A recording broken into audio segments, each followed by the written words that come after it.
everyone. അപ്പോൾ നമുക്ക് പുതിയൊരു ടോപ്പിക് നോക്കാം, എക്സ്പോണൻസ് ആൻഡ് പവേഴ്സ്. ഓക്കെ, അപ്പോൾ നമുക്ക് ഒരു നമ്പർ തന്നിട്ടുണ്ട് 27. ഇതിന് നമ്മൾ എങ്ങനെയാണ് ഫാക്ടറൈസ് ചെയ്യുന്നത്? ഫാക്ടറൈസ് ചെയ്ത് കഴിഞ്ഞാൽ നമുക്ക് എന്ത് കിട്ടും? നമുക്ക് നോക്കാം. 27നെ ഇപ്പോൾ ഫാക്ടറൈസ് ചെയ്ത് കഴിഞ്ഞാൽ എന്ത് വെച്ച് നമുക്ക് ഫാക്ടറൈസ് ചെയ്യാം? 3 വെച്ച് ചെയ്യാലോ. ഓക്കെ, 3 വെച്ച് ചെയ്ത് കഴിഞ്ഞാൽ നമുക്ക് 9 കിട്ടും. വീണ്ടും 3 വെച്ച് ചെയ്ത് കഴിഞ്ഞാൽ 3 കിട്ടും. എഗെയിൻ 3 1 അല്ലേ? സോ 27നെ നമുക്ക് എങ്ങനെ എഴുതാം? നോക്കിയേ, 3 × 3 × 3 അല്ലേ? എത്ര തവണ 3 വന്നിട്ടുണ്ട്? 3 ടൈംസ് വന്നിട്ടുണ്ട്. സോ ഇതിന് നമുക്ക് എങ്ങനെ എഴുതാം? 3 to the power of 3. Okay, ഇങ്ങനെ എഴുതുന്നതാണ് നമ്മൾ എക്സ്പോണൻസ് എന്ന് പറയുന്നത്. അപ്പൊ ഇതിൽ ഏതാണ് എക്സ്പോണന്റ് അറിയോ? അതായത് ഇവിടെ നമ്മൾ റേസ് ടു എന്താണോ ഇവിടെ വരുന്നത് അതായിരിക്കും നമ്മുടെ എക്സ്പോണന്റ് അല്ലെങ്കിൽ പവർ എന്ന് പറയുന്നത്. ഓക്കെ, ഈ 3 ആണ് ഇവിടെ എക്സ്പോണന്റ് ആൻഡ് താഴെ നമ്മൾ എഴുതുന്ന 3 എന്താണ്? അതാണ് ബേസ്. ഓക്കെ, ഇത് ബേസ്. സോ അടുത്ത നമ്പർ നോക്കിയേ, 9. 9നെ നമുക്ക് എങ്ങനെ എഴുതാം? 9 is equal to 3 × 3 വരും അല്ലേ? 3 × 3 എന്ന് പറയുന്നത് എന്താ? 3 square. Okay, 3 raised to 2. 3 square എന്ന് പറയാം, അല്ലെങ്കിൽ 3 raised to 2 എന്ന് പറയാം, or 3 to the power 2. Okay, ഇവിടെ 2 എന്ന് പറയുന്നതാണ് പവർ അല്ലെങ്കിൽ എക്സ്പോണന്റ്. 3 എന്ന് പറയുന്നത് എന്താണ്? ബേസ് ആണ്. ഓക്കെ, അപ്പോൾ ബേസ് ഉണ്ട്, എക്സ്പോണന്റ് ഉണ്ട്. അങ്ങനെയാണെങ്കിൽ ഈ നമ്പറിനെ നമുക്ക് എങ്ങനെ എഴുതാം? 10,000 അല്ലേ? 10,000 എന്ന് പറയുന്നതിനെ നമുക്ക് ഏത് നമ്പറിന്റെ പ്രൊഡക്റ്റ് ആയിട്ട് എഴുതാം? നോക്ക്, 10 × 10 × 10 അല്ലേ? ഓക്കെ, 10 × 10 × 10 × ഒരു 10ഉം കൂടെ വരും. അതാണ് 10,000 എന്ന് പറയുന്നത്. സോ എത്ര 10 ഉണ്ട് ഇവിടെ? 4 10s ഉണ്ട്. അപ്പൊ ഇതിനെ നമുക്ക് എങ്ങനെ എഴുതാം? 10 to the power 4. Okay, 10 raised to 4. അങ്ങനെയാണ് നമ്മൾ ഇതിനെ വായിക്കുക, 10 raised to 4. അപ്പൊ ഇവിടുത്തെ ബേസ് എന്താണ്? 10 ആണ് ബേസ്, 4 എന്ന് പറയുന്നത് പവർ. ഓക്കെ, ഇനി 1000 ആണെങ്കിൽ എന്ത് വരും? 10 × 10 × 10 അല്ലേ? 10 raised to 3 ആണ്, വിച്ച് ഇസ് എന്താ? ഇവിടെ 3 എന്ന് പറയുന്നത് power and 10 is the base. Okay, ഇനി 100 is equal to എന്ത് വരും? 10 × 10, that is 10 raised to 2 അല്ലെങ്കിൽ 10 square.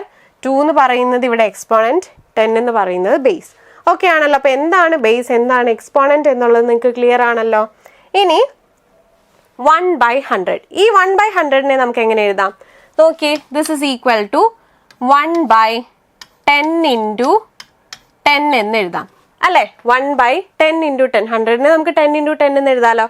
So this is equal to 1/10 square എന്ന് എഴുതാം. ഇനി ഈ ഡിനോമിനേറ്ററിൽ പവർ വന്നു കഴിഞ്ഞാൽ ഇതിനെ നമുക്ക് എങ്ങനെ എഴുതാം എന്നറിയാവോ? This is equal to 10 raised to -2. Okay, power അവിടെ നെഗറ്റീവായി. സോ പവർ നെഗറ്റീവ് ആയി കഴിഞ്ഞാൽ അതിനർത്ഥം എന്താണ്? അതായത് 10 raised to -2 ആണെങ്കിൽ 1/10 സ്ക്വയർ എന്ന് പറയും. ഓക്കെ, അങ്ങനെയാണെങ്കിൽ 1/1000നെ നമുക്ക് എങ്ങനെ എഴുതാം? This is equal to 1/10 raised to എന്താണ് ഇവിടെ? 3 ആണ് അല്ലെ? 3 zeros ആണ്. So 10 raised to 3. അങ്ങനെയാണെങ്കിൽ ഇതിനെ നമുക്ക് എങ്ങനെ എഴുതാം? 10 raised to -3. Okay, 10 raised to -3 എന്ന് പറയുന്നതാണ് എന്ത്? 1/10 raised to 3. സിമിലർലി ഇത് എന്ത് വരും? 1/10,000. എത്ര സീറോസ് ആണ്? 4 zeros. അപ്പോൾ 1/10 raised to 4 എന്നിവിടെ വരും, വിച്ച് ഇസ് 10 raised to -4 അല്ലേ? ഓക്കെ, അപ്പൊ ഇൻ ജനറൽ നമുക്ക് എങ്ങനെ എഴുതാം?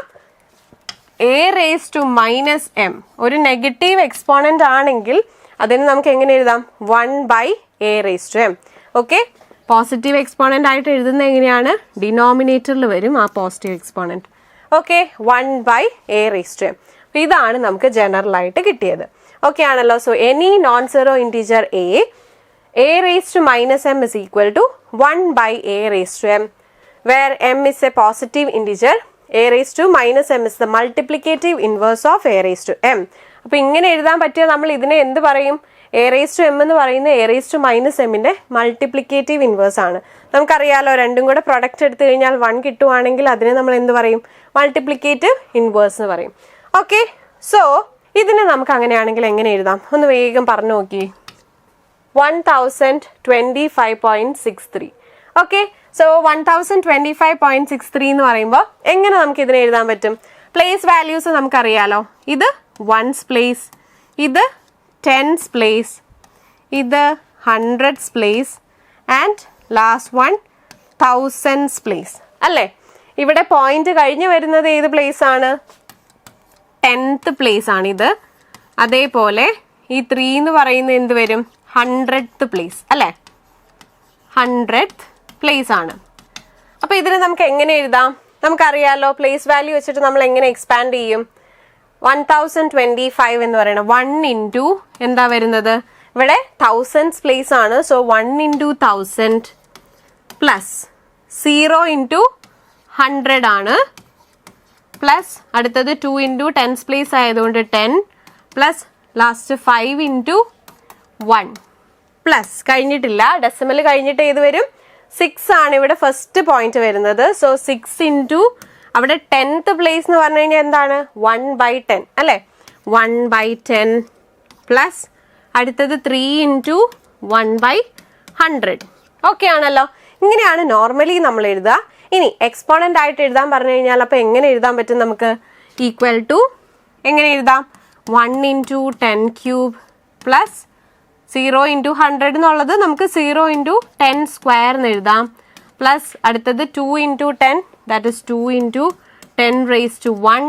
ഇനി അടുത്തത് 5 ഇൻറ്റു 1. ഈ 1ന് നമുക്ക് എങ്ങനെ എഴുതാം എന്നറിയോ?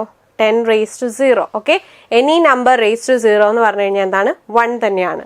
So plus 5 into 10 raise to 0 plus അടുത്തത് 6 ഇൻറ്റു 1/10നെ എങ്ങനെ എഴുതാം? നമ്മൾ പറഞ്ഞല്ലോ 1/a റേസ് ടു m എന്ന് പറഞ്ഞു കഴിഞ്ഞാൽ എന്താണ്? a raise to minus m ആണ്.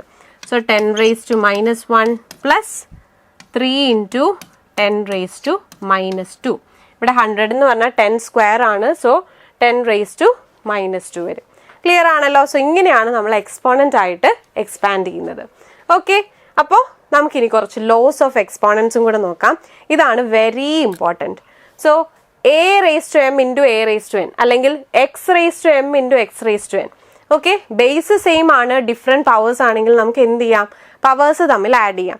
അങ്ങനെയാണെങ്കിൽ ബേസ് സെയിം ആണ്, ഡിഫറെൻറ്റ് പവേഴ്സ് തമ്മിൽ ഡിവിഷൻ ആണെങ്കിലോ ഇവിടെ മൾട്ടിപ്ലിക്കേഷൻ വരുമ്പം പവേഴ്സ് ആഡ് ചെയ്യും. ഡിവിഷൻ ആണെങ്കിൽ അപ്പോൾ എന്ത് ചെയ്യുക?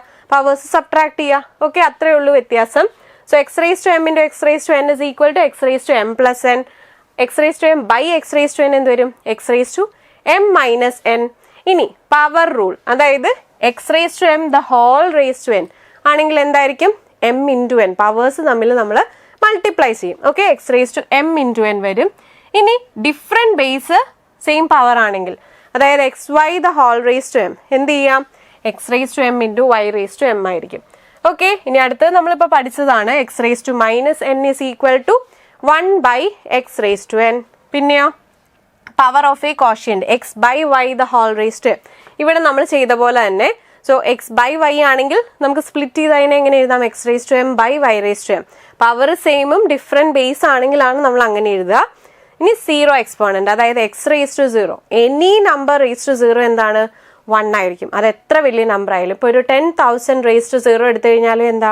ഒറ്റയടിക്ക് നമ്മളുടെ ആൻസർ പറയാം 1 ആയിരിക്കും. ഓക്കെ ആണല്ലോ? സോ ഇത്രയുമാണ് ലോസ് ഓഫ് എക്സ്പോണൻസ്. അപ്പോൾ അത് വെച്ചിട്ടായിരിക്കും നമുക്ക് പ്രോബ്ലംസ് ഒക്കെ ചോദിക്കുക. അപ്പോൾ ഇതെന്തായാലും അറിഞ്ഞിരിക്കണം, വെരി വെരി ഇമ്പോർട്ടൻ്റ് ആണ്. നമുക്ക് ഒരൊറ്റ ക്വസ്റ്റനും കൂടെ ചെയ്യാം. Okay, so find m so that -3 raised to m plus 1 into -3 raised to 5 is equal to -3 raised to 7. നോക്കിയേ, ഇവിടെ നമുക്ക് ബേസ് സെയിം ആണ് അല്ലേ? ഡിഫറെൻറ്റ് പവേഴ്സും. അപ്പോൾ നമുക്ക് ഏത് യൂസ് ചെയ്യാം?